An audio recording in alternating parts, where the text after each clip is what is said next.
As we all know, we just saw USA men's and women's win the gold medal in the Olympics. Now we're going to see USA dominate in the World Baseball Classic. What's going on, everybody? Welcome back to GOAT Talk. We got a lot coming up this week between the Combine, the World Baseball Classic, NBA, NHL trade deadline. A lot to talk about, so let's get into it.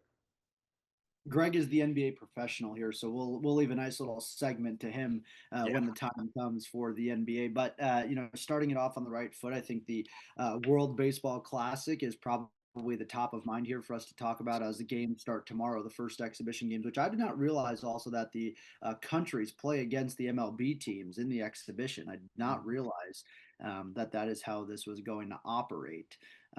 So definitely interesting. But jumping right in there to the pools here, in Pool A in the San Juan pool, that is Canada, Colombia, Cuba, Panama, and Puerto Rico. What are the initial thoughts of Pool A? I think Puerto Rico kind of takes that with a breeze. Oh, no question. Yeah, No question. like, I couldn't even honestly tell you who plays for Canada. I have no Didn't idea. wasn't it Clay Thompson's brother played for Canada? Or no, was that Great Britain Root. the last time? I don't remember. What I don't even Yeah, remember what his I'm name not is. He was I'm on the not Red Sox. sure. It'll be interesting though because if you go on the MLB.com/World Baseball Classic, you can view all of the rosters. We don't have time for that, but for our viewers and listeners that are interested, they can certainly go dive into there. Then you go down to the Pool B, located in Houston, is Brazil, Great Britain, Italy, Mexico, and the United States of America. I think we got that one on lockdown. Washed. That's a wash. I Absolutely. mean, the only team that might put up, I don't want to even say a fight, but that might give some issues maybe is Mexico, but I don't even think that's really going to be an issue per se, considering the USA roster is freaking loaded. Yeah. I also can't believe, just going back to Pool A really quick, with Puerto Rico, with like half of the actual players that were in the last World Baseball Classic, like aren't even playing, right? Because of the whole insurance thing. Like they weren't gonna get paid like their insurance or something like that. Was that the storyline with that? I believe, like, because like Lindor's out. Obviously Lindor's injured now, but like even before he got injured, he said he wasn't gonna play because I want to say it was because they weren't going to insure him. Like if anything were to happen, Well, and I I think mean, that happened to a ton of the players. And I remember Bad Bunny came out and was just like, "Dude, I'll pay whatever it costs for you to actually participate in this." But I think it fell through. It was this huge thing. So I'd be actually interested to see who is on the field, I like, guess, for Puerto Rico. Let's you've see if seen we can. injuries in the past too. And honestly, with Lindor being on the Mets, I'm not surprised because just a couple of years ago, that happened to the Mets where we lost Diaz because Diaz got Mhm. hurt, celebrating nonetheless. Yeah, Yeah. let's see here. So on the Puerto Rico roster and staff, some of the notable players are Eddie Rosario, MJ Melendez, Martin Maldonado, Christian Vasquez, Seth Lugo, Edwin Diaz, Fernando Cruz, and Nolan Arenado. Nolan Arenado is What? playing for Puerto Rico. What? Yeah, Yeah. What? on the That's so roster. weird. Yeah, Dude, Chapman plays for Great Britain. Like, on the Really? I didn't roster. know. that's That's who he's crazy. playing for. Yeah. So that's some of the bigger names. Yeah, I mean, there's a couple of people like Seth Lugo, born in the U.S., playing on that team. Rico Garcia, born in the U.S., playing on that team. And Didn't then Nolan play for Team USA in the past? I am, Yes, I yeah, think he did, yeah. Yeah, right. he did, That's crazy. which is I crazy. didn't know you could do that. It's kind there's of a cool. Yeah, couple. so I'm just reading into it a little bit. So some of the dudes that aren't participating obviously are Francisco Lindor, Carlos Correa, Jose Barrios, Victor Cartini, you know, and they were denied coverage due to prior injury history or contract stipulations. The World Baseball Classic requires policy for 40-man roster players to protect MLB teams against injury-related salary losses. So it's almost like it sounds like they don't want to be held liable for anything. God forbid anything were to happen during the World Baseball Classic, they would have to pay out all that money, which I can understand because some of these contracts are ridiculous. But like that sucks. Like if you're a Puerto Rican, I think Alex Cora talked about it a little bit. Like that just sucks. Like you have some of the best players on the planet that play for that team, and those fans want to go see those dudes play and play for their country. Like that's it sucks. It really does. It makes sense though, because like given the Dodgers are so stacked, but let's say like Ohtani were to get hurt and out for the year because of the World Baseball Classic, like yeah, like the Dodgers probably aren't screwed because they're so deep, but if he was still with the Angels, like they're screwed. Yeah. I get you. Their best player might be Yadi Molina, who's their manager. Yeah, cool. The roster's not that good. Pool C is Tokyo, being played in the Tokyo Dome, which, fun fact, if you are not aware, the Tokyo Dome is now in MLB The Show, so you can play that as a field. Cool. Ooh. But in that pool is Australia, Chinese Taipei, Czechia, Japan, and Korea. Japan. Yeah. They did lose their exhibition today, though. They did lose that exhibition today. So but I mean, it's a fluke. Come on, it's a fluke. They're gonna roll through that division. And then the final one, Pool D in Miami, is the Dominican Republic, Israel, the Netherlands, Nicaragua, and Venezuela. Dominican Republic. I like the Venezuela could put up. They're gonna put up. I was gonna say Venezuela, but Dominican Republic's gonna win that group. DR is the best team for sure, but yes, Venezuela is not terrible at all. No, they have a good roster. Yeah. So then, is it what the winner of each pool? Like, how does bracket play then work? Yeah, I think that's a good question. I mean, I think bracket play. I'm pulling up the bracket here now. I don't think it shows exactly, obviously the teams since we're not there yet. But I believe that it's got to be. I think it's Pool A, depending on who comes out of it, which I guess could be, I doubt that it's. I'm going to assume it's probably double elimination. I don't think it's single elimination because the tournament goes on through March 16th or 17th. So I guess it's really not that long. It is quick though. Pool play, you play everybody. You play everybody in your pool, and then you go into brackets. So maybe it's the top two from each pool. I'm not really sure. I wonder if it's like a World Cup kind of deal where it's like a point system. But I don't know because it's jam packed in 2 weeks. Like all these teams must play each other. You would have to imagine in 2 weeks. Like that's a lot of baseball to be jam packed. And then I would have to imagine the winner of the groups will face off in like the semifinals, the quarters, or whatever have you. I really just got into it the last time, and that was like 3 years ago. I think was the last World Baseball Classic. And so I really didn't dive into like the format and everything. I just watched Trey Turner hit like 6 home runs in like 2 games. Yeah. Who did win the last one? Japan. Ohtani struck out Trout. Yep. Mm-hmm. Yeah. Oh, that's right. Yeah. Hey, that was like right after he signed with the Dodgers, right? Mm-hmm. Yeah. On a side note, I'm looking at the Dominican roster. I take it back. It's not going to be close. They're going to wipe the floor with everyone. That roster is. I mean, the pitching is okay, but just think about these infielders and outfielders: Vladdy, Manny Machado, Ketel Marte, and in the outfield, O'Neal Cruz, Julio Rodriguez, Juan Soto, Fernando Tatis. O'Neal Cruz can't play center field to save his life, but he can hit like 700 Julio Rodriguez, tanks, Soto, and Tatis. So. Done. You just put O'Neal on the DH spot. Yeah. Fine. Then you got Machado at third base, Ketel Marte at second, and Vladdy at first, and then you get some other ones too. Whoever your catcher is. Caminari, whatever his name is. Yeah, they're going to be loaded. Yeah, that's a really good roster. Until they run into America, baby. Basically, I think I think they would face Japan first. I think. Ooh, It'd be a yeah, great game. that would be a great it'll be matchup. interesting. Yeah, it'll be interesting because basically here it says that they'll play in the pool stage where where the teams will play every other team in their pools, but then in the quarterfinals, the winner of Pool A will play against the runner-up from B, and the winner of Pool B will play in the runner-up again in Pool A. The same format occurs for both C and D with single elimination. Then the four teams left standing after the quarterfinals advance to the semifinals. Teams are reseeded for the semifinals, so A could face a team in D depending on how things play out, and then it's single elimination, and then it's just a one game winner take all.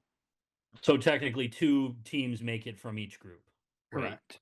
Okay, Correct. gotcha. Okay. Yeah. Okay, that makes sense then. Yeah. Yeah.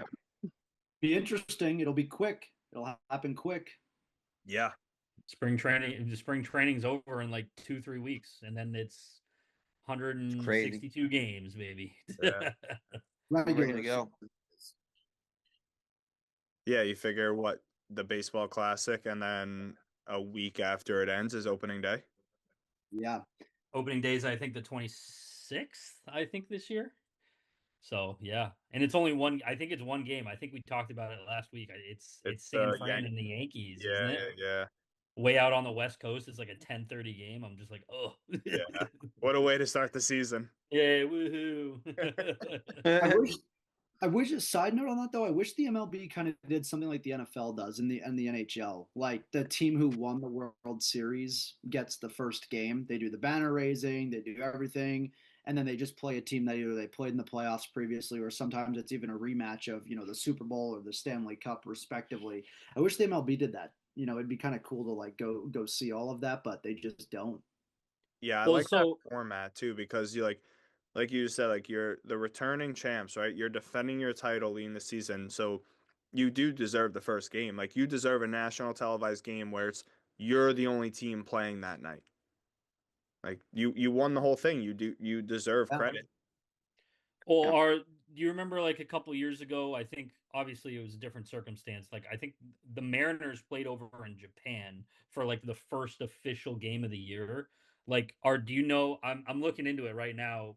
If the Dodgers are gonna do something like that because half their fucking roster is from Japan, so like that would really only make sense, I guess. Like I don't know because then they would also be considered the reigning champions for the next like 10 years because of that roster build out. But it is what it is. I'm just excited for baseball season. You guys know how I feel. Greg knows how I feel it. And so, yeah. Yeah, I don't know. I don't think they're doing anything like that. But it would just be cool, like as much as people probably don't want to see the Dodgers again on national TV as the first game, but it should be awarded to them. Like all of our teams respectively, if they had that opportunity. Mhm. Like they do, like I said, they do with the NHL, they do with the NFL, and it's received fairly well. I'm just surprised the MLB doesn't. The MLB is not doing a lot of things to help themselves. No. Like we'll just put it that way. Yeah. They're not. But they have such a global audience. Like the viewership is, I don't think that's really in jeopardy, but I think the I players think it is going on here. strike. Well, here, yeah, but I think you have such a broad viewership throughout so many different countries. But I think the players are, I think a strike is coming sooner or later. Oh, that Next year. is without question that's coming. But I think to your point, Joey, like it's grown. The viewership has grown in a way where I think you can honestly say like China and Japan and is just like what was the during the Dodgers last World Series? It was like there was like 700 million people tuned into it, and like half of them were from Japan. Yeah. Like just like in that Yep. this small country of Japan. Well, I'm not saying that it's small, but like compared to the United States, compared to China, like it's a small country, but Yep. they have engrossed with Shohei, with Yamamoto, with Sasaki. It's just it builds that whole fan base, and with us, it's so crazy how we're all just like, oh yeah, no, screw that, because you guys have completely fucked the entire league because of the contracts, how they scout players. Not saying it, they're doing what they're allowed to do, or what the MLB is allowing them to do. That's where I think the lock-in is going to come into play. But now you have all these players out there, and we can definitely touch on this more the closer we get to opening day. We have all these players out there that are just like, no, fuck your salary cap, because now we know what some of these teams are willing to cough up for, you know, not. I'm not saying that anybody on the Dodge that's the Monstars. Like obviously you can give those dudes huge contracts, but even before, like me and Greg were talking about it briefly after the last podcast.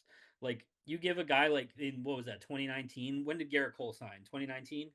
2019 in December. Yeah. So granted, he was the best pitcher in baseball for a few years at that point. You give him a 325, I think is the contract, $325 million over 9 years for a dude who goes out there and pitches every 5 days.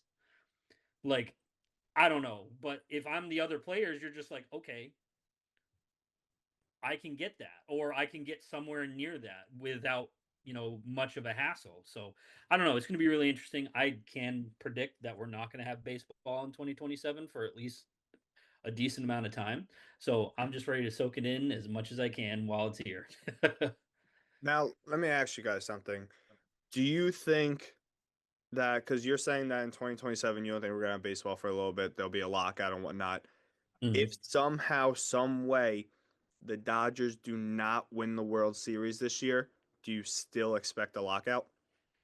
In some way, shape, or form. Just not maybe. I don't know. Personally, I don't even think it's going to matter as much if the Dodgers win or don't win. It's just the fact that they're able to get all of these guys with the. I don't know. I mean, the way they do it is like, I'm not saying it's like against the rules, because it's clearly not. And in all honesty, teams like the Yankees or whatever can do the exact same thing. They just don't do it. Simple as that. Yeah. But having said that, when it comes to other teams like, Tampa or Athletics, I can understand why they're like, bro, like, what do you want us to do? But again, yeah, and I think that's a league problem though, because if you think about it, like if you look at the NFL, like when Kirk Cousins became the highest paid quarterback, like people were up in arms about it right before he came to Minnesota, and then like but the next guy in line was, you know, ex quarterback.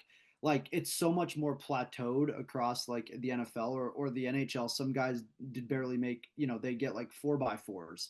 They make $1 million a year for 4 years, and they're playing for the Rangers or they're playing for the Blackhawks. The problem with the MLB is I think two things. I think one, I think their season is just too long. The fans don't want to be, willing to watch 162 games anymore.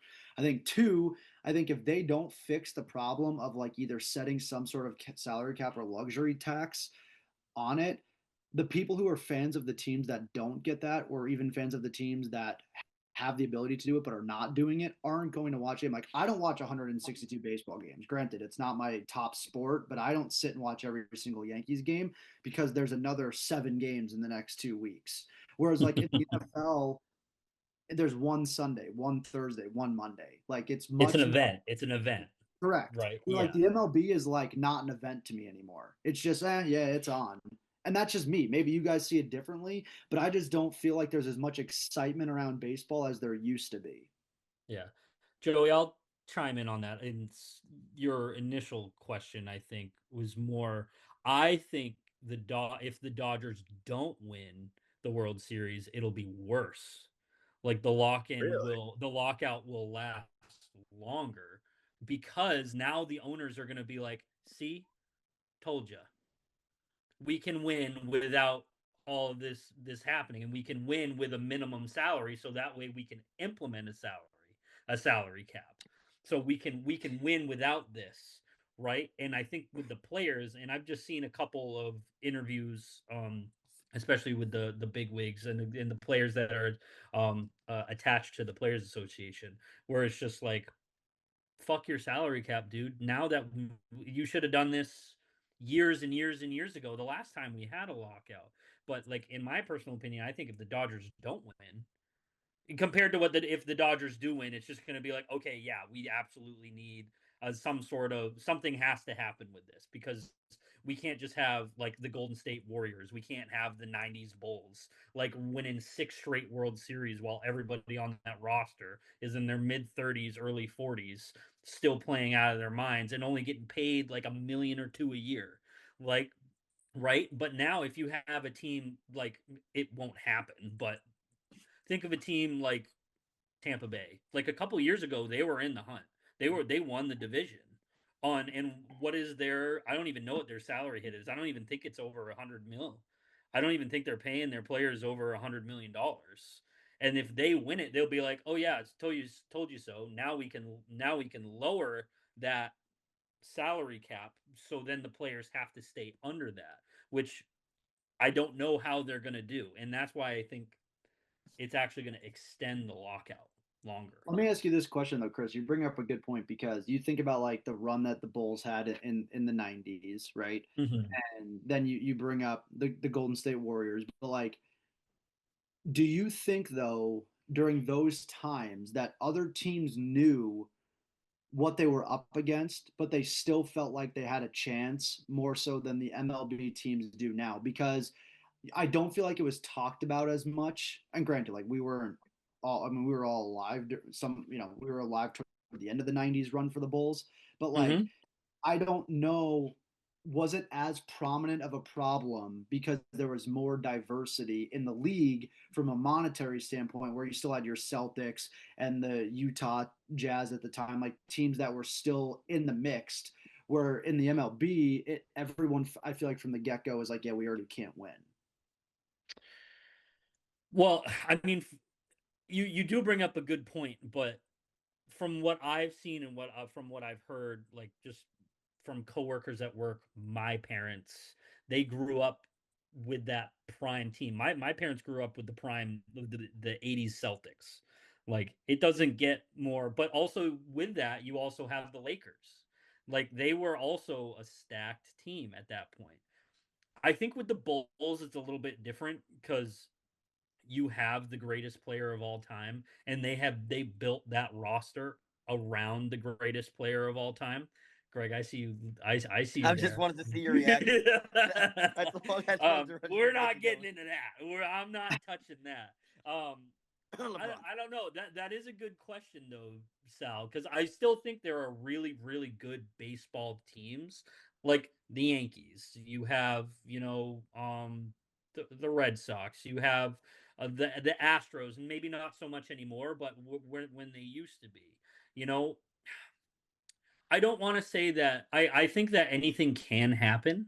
I just think there's a higher percentage that the Dodgers are probably just gonna win. And I think that was honestly the same way with the Bulls back in the '90s. Like they're just like you have the best player you have one of the best front court and back courts in the league history. How are you going to defend that? And you can bring up the Golden State Warriors, and then they bring in a guy after winning 2 or 3 in a row. They bring in Kevin Durant, and then they win 2 or 3 more after that. So it's like Yeah. I don't know. I think you always see that in sports though, like the NFL with the Chiefs, obviously the Patriots.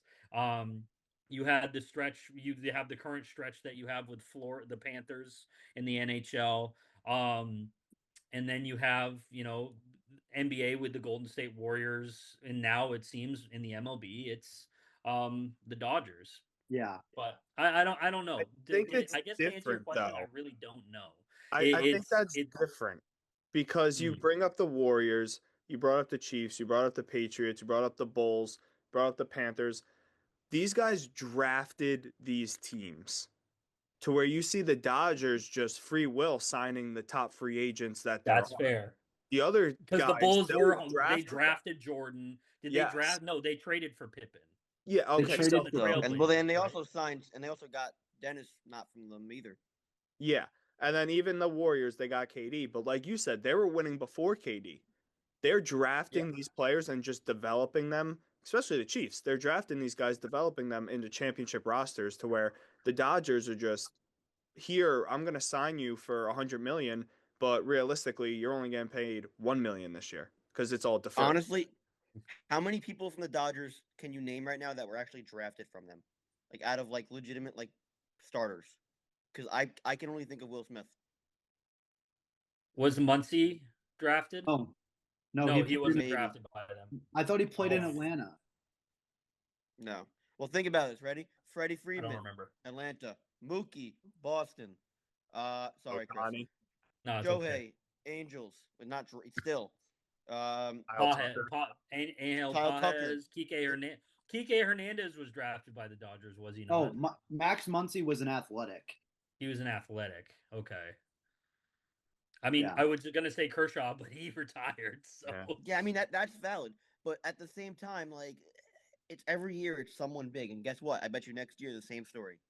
But here's the thing, like the point I think that everyone's trying to get to, and I think Chris, you're there too, and Joey said it as well. I think it's like all of the teams that we've alluded to, like every year you knew the Patriots were good or the Chiefs were good, and like Brady stayed there and took less money, like where other teams were trying to get the bigger name to compete because they couldn't have the roster around them or they thought they had the roster. Like every year, even though like when the Patriots had their run, there were still inklings in between where they weren't great, where they didn't go all the way, where they didn't win it, right? And every other team was like, yeah, we know the Patriots are good. Like, every year you go into the NFL, there's probably 5 teams that are making the playoffs, but it's also the biggest playoff turnover in all of sports year over year, with just the different fluidity. And I think that's why people grow attached to it. Similarly with the NHL, similarly with the NBA, like all of a sudden Cleveland's back in the picture and they haven't been relevant in 10 years. And you just have some of these teams where like the Spurs are back in the picture when they before, how they used to be with, Tim Duncan and all those guys. But like the last 5-6 years of the MLB, like the common fan, I feel like just has not been excited about their team because It's predictable.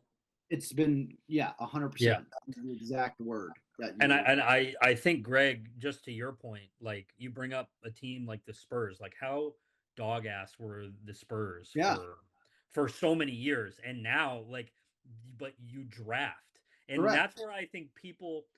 I think as a society we've grown in, and everybody I think here has fallen victim to it, is we're very instant gratification kind of a deal, right? Yes. Like the Spurs as an organization have kind of always drafted amazingly. Like might be the smartest organization in sports, right? And so, but like they just do it right. In those late 2000s, late 2010s, early 2020s, they were bad. Like I couldn't even name, besides like Javonte Murray, I think. DeMar DeRozan for a couple of years. Yeah, but again, he wasn't drafted there. Like he signed. No, oh yes, correct. So, but like you have a process, and granted, the key factor was Victor, but I think it proves your point, Greg, that it's a long haul. It's the long game when it comes to drafting players, especially in the MLB, because unlike any other sport, I mean, you could probably argue hockey, like the MLB has such a crazy minor league system, like that you have 3 teams to get to before you can get to the pros. Like that's so much minor league talent, because half the dudes, we're just going to call a spade, half the dudes that get drafted by an MLB team aren't making it to the show. NHL is the same way. Exactly. And the NHL is the same way. So it's like, with a sport like the NFL football or basketball, where you can draft realistically in the first like round 1 through 3, those dudes can probably make an impact for your football team or your basketball team that same season. In the MLB and the NHL, unless you're like probably I'm not as versed in the NHL stuff. If you're a first round pick, you probably have a better chance of making the roster in the NHL. But I think for baseball, like there are dudes that spend their entire careers in the minors. They're just a literal. They get drafted high and they're just in the minors. It just never works out. Yeah, but I mean, I think it's also you're comparing apples to oranges. You are. Like you're comparing all these sports to a sport with 162 games and 3 different levels of pro ball before you actually make it to the show. And then by the time you make it to the show, you're probably past your prime. And what is it just like a pity contract at that point? Like you've been wasting away down in Pawtucket or in Worcester for 15 years of your life. Oh yeah, we're gonna bring you up for like 10 games and then see you later back down to the minors. So I don't know, but I like that point, Greg. Like the drafting is very important compared to what the Dodgers have done, which is just like, hey, we have money to spend. We're going to spend it and we're going to do shady shit with the money, but it's within the rules that the MLB has. And that's where I think other teams, you can say like the Athletics, the A's, and the Tampa Bay, who are just poverty franchises, anyways. But you have teams like that make and owners that make billions and billions of dollars a year. Spend the money. Just spend the money. And that's what the Dodgers are doing. And it's working. It's working. So I mean, like, I'll just go just super quick and then move on. Just it sounds kind of crazy to say, but take the late '90s Yankees. They drafted Jeter, Jorge, Mariano, Pettit, and they won. Now they can't Kinda just draft on that the worth note. of anything. Well, what's that? So now they can't draft the worth of anything. They can't sign worth Whatever. anything I'm either. talking about the past, like a typical Yankee fan, but whatever. None of my business. Moving I on. also think baseball, with the no salary cap, it's not like other sports where you see a player stay with that team that drafted them for their career. Right, and given I know a lot of minor league players are involved in a lot of trades and assets and everything like that, but because there's no salary cap, the team that drafted you, if they're not paying you, they're going to go somewhere else. To where I think football, I think you see that where you get drafted by a team and you're a big name, Brady, for example, Mahomes, Allen, those guys I don't think will ever leave those teams. Maybe Josh Allen, but I don't want to talk about that right now. I mean, so. Wrong season. Well, yeah. So I guess we'll certainly see how it plays out. But Greg, I think it's time to get to the part of the episode where your hot streak continues right now. It is time for the bald bet. Can you go 3-0 for the first time? Can you do it? 3-0. Here we go. All right. So I can't say what I wanted to say, Chris. I think you know. You think I know? Yeah, I think you know what I was going for there. I'm gonna stop there. So we need a beat ball bet button of the week. All right. Another basketball one because I seem to be on a heater with those. It involves Friday. It also involves the best player in the league, in the world, Nikola Jokic. They are going, or they're in Denver, and they are playing a team that I think is good, as in the New York Knicks. And I know they have the best team in the league, but I want the Knicks. Let's go. My bald bet. Give me the Knicks over the Nuggets. Greg and the bald bet, they stay on a heater like this. Bald bet merch might be coming out. Hey, we're gonna start putting out win, even though I have a negative bald record. caps. We need bald caps. Oh, that would be sweet. We should all put one on during the bald bet. Yeah, oh, dude, like that. Yes, I like please. That. Oh my god. Who's who? The Spider-Man. I mean, who's the real bald guy? All right, Joey. God. Real quick before we wrap it up, I just want to do this real quick. Boom, boom, boom, boom. I don't know if everybody's going to be biased like I am, but World Baseball Classic, who's winning it? I got USA. Which I'll order go we want next. to go with? Okay. I'll go next. I mean, it's gonna be a battle. Bottom line, I think it's a 3-horse race: Japan, DR, USA. Having said that, USA. There you go. I'm gonna go with USA on this one. I'm going USA as well. Oh, America. please wait. I love it. America. I love it. All right, everybody, that's going to do it for us. Thank you for tuning into this episode. If you're new here, like, comment, subscribe. If you're returning, as always, thank you so much. We appreciate all the support you guys continue to give us. And I kind of did just say it a little not too long ago, but it's possible that we have merch coming out soon. So stay tuned for that. And we'll see you next time.